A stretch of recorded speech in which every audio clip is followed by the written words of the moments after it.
अक्सर मीडिया में लिखा जाता है शहबाज गिल पर फर्द जुर्म फिर से मौखर हो गई, दोबारा मौखर हो गई। ये 1-1.5 महीना फर्द जुर्म क्या मौखर हुई, मैं अखबार पढ़ता हूँ ऐसा लगता है जैसे सदियाँ। ऑनरेबल जज साहब मुझे उसी अदालत में भेज दें जिसमें शहबाज शरीफ साहब थे, उसी अदालत में भेज दें जिसमें राना सनाउल्लाह साहब थे, जहाँ 2.5-3 साल उन पर फर्द जुर्म जिस तरह से उधर इंसाफ हुआ है, मुझे वही वाला इंसाफ चाहिए जी जो उनको मिला है। मुझे कोई और इंसाफ, मुझे बस शहबाज शरीफ वाला, हमजा शहबाज वाला, राना सनाउल्लाह वाला, वही वाला इंसाफ काइंडली मुझे भी फ्राहम कर दें। मुझे कोई क्योंकि मैं भी पाकिस्तान में हूँ, वही पासपोर्ट मेरे पास है, वही शनाख्ती कार्ड पाकिस्तान का मेरे पास है। मैं किसी और मुल्क का शहरी भी नहीं हूँ, मैंने कोई इंसान भी नहीं मारा हुआ, मैंने कोई ड्रग्स भी नहीं बेचे हुए, मैंने कोई और भी ऐसा काम नहीं किया हुआ बुरा। यार पहली बात तो ये कहूँगा कि मैं हर दफ़ा प्रेस कॉन्फ्रेंस में बोलता हूँ, चलती तो है नहीं तो चलाई तो जानी है आप सर, हम चला रहे हैं सोशल मीडिया है। तो सबसे पहले तो मुझे तकलीफ़ है जो शंदाना गुलजार के ऊपर मुकदमा हुआ। हमारी बहन है, सबकी बहन है, जो इसमें मुद्दई हैं उनकी भी वो बहन है, उनकी भी बेटी हैं, जो इसमें दूसरी हम साइड पे हम हैं। तो मेरी हम्बल रिक्वेस्ट है कि ख़वातीन को हम अगर साइड पे रख लें तो वो बेहतर होगा।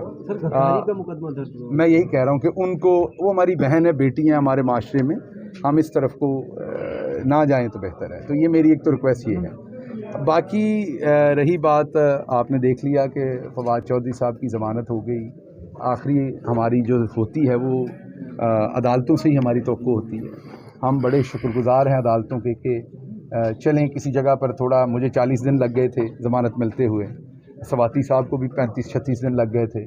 फवाद साहब की टाइम पे हमने अब देखा कि शायद अब थोड़ा सा एक पूरे माशरे में इसकी आ गई हुई है, और उसमें अदालतों ने भी अपना ज़्यादा एक्टिव रोल प्ले किया है। और अब मैं शंदाना गुलजार साहबा के केस में और देखना चाहूँगा कि अगर उन्हें को प्रोटेक्टिव बेल मिल जाए और दुआई कर सकता हूँ और उन्हें जेल ना जाना पड़े। वो हमारी बहन है, बेटी हैं। बाकी रही बात जो मुल्क के ओवरऑल हालात हैं, उसमें दहशतगर्दी और इकॉनमी, ये सबसे बड़ा इस टाइम मसला है। और दहशतगर्दी जो है उसने इकॉनमी जो हमारी पहले ही डूबी हुई है इस टाइम, उसको मज़ीद मैं ये कहूँगा कि दहशतगर्दी की वजह से उसको मज़ीद नुकसान होना है। इसलिए ये बहुत इम्पॉर्टेंट है हमारे लिए, हमारे मुल्क के लिए इस टाइम, कि हम सबसे पहले दहशतगर्दी के ख़िलाफ़ एक पेज पे आएँ और इकॉनमी के ऊपर हम एक पेज पे आएँ। वो एक पेज पे कैसे आ सकते हैं? इलेक्शन होना पड़ेगा। इलेक्शन होगा, रीसेट का बटन दबेगा, अवाम अपना मैंडेट देगी, लोग अवाम के दोबारा से, जो अवाम का मैंडेट होगा उसके ऊपर लोग दोबारा से ऐसी पॉलिटिकल पार्टीज़ को लोग देंगे वोट जो समझते हैं अवाम के वो उनके लिए अगले 5 साल के लिए केसेस जो हैं, जो भी उनके सामने केस इकॉनमी का है, जो भी इंटरनेशनल रिलेशन का है, जो भी सिनारियोज़ हैं, उसमें अवाम के हक़ में डिसीजन लेगी, वो अवाम की मंगों पर डिसीजन लेगी। अब जब तक हम इलेक्शन में नहीं जाएंगे, अवाम का मैंडेट नहीं होगा, जो गवर्नमेंट मौजूदा बैठी हुई है वो अपने इंटरेस्ट प्रोटेक्ट करेगी, अवाम के नहीं करेगी, क्योंकि वो अवाम के थ्रू नहीं आए हुए। वो जिस तरीके से आए हुए हैं वो वही अपना काम कर रहे हैं, वो अपने केसेस ख़त्म करने आए हैं। मैंने आज भी ऑनरेबल जज साहब से, क्योंकि बहुत माशाल्लाह से लर्नड जज साहब हैं, तो यहाँ पर आपने रिपोर्ट भी किया, अक्सर मीडिया में लिखा जाता है शहबाज गिल पर फर्द जुर्म फिर से मौखर हो गई, दोबारा मौखर हो गई। ये 1-1.5 महीना फर्द जुर्म क्या मौखर हुई, मैं अखबार पढ़ता हूँ ऐसा लगता है जैसे सदियाँ हो गई हैं। तो मैंने अंदर गुजारिश की है कि ऑनरेबल जज साहब मुझे उसी अदालत में भेज दें जिसमें शहबाज शरीफ साहब थे, उसी अदालत में भेज दें जिसमें राना सनाउल्लाह साहब थे, जहाँ 2.5-3 साल उन पर फर्द जुर्म नहीं लगी। मेरे पे तो 1 महीना नहीं लगी। तो ऐसे लग रहा है, बाहर मीडिया में मैं पढ़ता हूँ, वो जो मेरे अपोजिट लॉयर हैं, मैं उनका बड़ा एहतराम करता हूँ, बड़े सीनियर लॉयर हैं, बहुत ही ऑनरेबल कौंसल हैं वो कहते हैं कि शायद हम हीले बहाने बना रहे हैं। तो मैंने कहा जी उधर भी ज़रा थोड़ा सा देख लीजिए, और कानून की नज़र में क्योंकि सब बराबर होने चाहिए, तो जिस तरह से उधर इंसाफ हुआ है, मुझे वही वाला इंसाफ चाहिए जी जो उनको मिला है, मुझे कोई और इंसाफ नहीं चाहिए। तो उम्मीद है अदालतें इस पर नज़रसानी करेंगी। मुझे बस शहबाज शरीफ वाला, हमजा शहबाज वाला, राना सनाउल्लाह वाला, वही वाला इंसाफ काइंडली मुझे भी फ्राहम कर दें।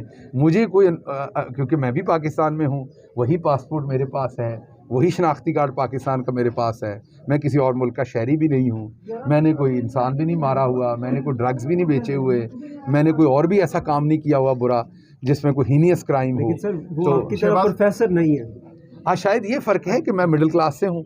मैं अभी भी जज साहब को अंदर बता रहा था कि क्योंकि करप्शन नहीं की, और ये मैं अज़ान हो रही है आपको सच बता रहा हूँ, जब मैं अदालत आता हूँ तो वो जितना मेरा ख़र्चा होता है मुझे उसकी तकलीफ़ होती है। अभी तक इस केस पे जितना ख़र्चा हो चुका है उसकी तकलीफ़ होती है। अब मुझे समझ आती है, जब मैं हुकूमत में था तो मुझे बहुत सारे लोग ये मशवरा देते थे कि गिल साहब थोड़ा जिहा माल बना लो, एक काम आएगा बाद दे विच ਤੁਹਾਨੂੰ पता लगेगा ਤੁਸੀਂ किड्डे वड्डे बेवकूफ़ हो, मौका मिल रहा और ਤੁਸੀਂ माल नहीं बना रहे। ਹੁਣ ਇਹ ਲੱਗ ਰਿਹਾ कि शायद केस भुगतन जोगा माल ਤੇ ਬਣਾਉਣਾ ਚਾਹੀਦਾ। ਮਾਲ ਬਣਾਉਣ ਨਾ ਬਣਾਉਣ ਦਾ ਵੀ ਅਫਸੋਸ, ਇੱਕ ਹੋਰ ਵੀ ਅਫਸੋਸ ਹੈ ਕਿ ਪਾਰਟੀ ਵਾਸਤੇ ਇੰਨੀ ਕੁਰਬਾਨੀ ਦਿੱਤੀ, ਖਾਨ ਸਾਹਿਬ ਦੇ बहुत करीब सी, ਜਦੋਂ ਤੋਂ वापस आए हो खान साहब को दूर हो गए हो तुम। देखिए, बात ये है कि ये बात आप जहन में रखिएगा, जब आप एक नज़रिए पे आते हैं ना, मैं इमरान खान साहब के साथ एक नज़रिए पे आया हूँ।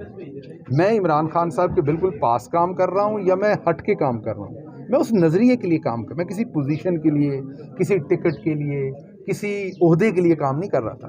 मैं वहीं खड़ा हूँ जहाँ तब खड़ा था। दूरी की वजह क्या है? अब आप जमान पार्क में नजर नहीं आते, जमान पार्क में नजर नहीं आते। मैं आपके सामने जितने मेरे पे केसेस हैं उसमें मैं तो आजकल खुद को नजर नहीं आता। आप जमान पार्क में कह रहे हैं, मैं तो शीशा नहीं देख पाता। कैसी है आपकी? आप पहले से बढ़ चुकी है, आप पहले से बहुत बेहतर हूँ, अल्लाह का बड़ा शुक्र है, आप भाइयों की दुआ से बहुत बेहतर हूँ। लेकिन जाहिर बात है, मैंने आपको बताया कि मिडिल क्लास के बंदे को जब इस तरह के केसेस और इतनी तादाद में केसेस, और जो ये मौजूदा हुकूमत है इन्होंने जितने मेरे पे केसेस किए, मैं उनको सिर्फ ये बताना चाहता हूँ कि काफ़ी हो गए हैं, मज़ीद करने की ज़रूरत नहीं, इन्हीं को मैं संभाल लूँ तो काफ़ी है। इन्हीं में उम्र कैद भी मौजूद है, इन्हीं में सजाए मौत भी मौजूद है। अगर मकसद मुझे सजाए मौत देना तो इसी केस में हो जाएगी। तो इसलिए मेहरबानी करके अब आप कोई और काम कर लें, इकॉनमी पे काम कर लें, टेररिज्म के खिलाफ काम कर लें, तो इस पे ज़रा थोड़ी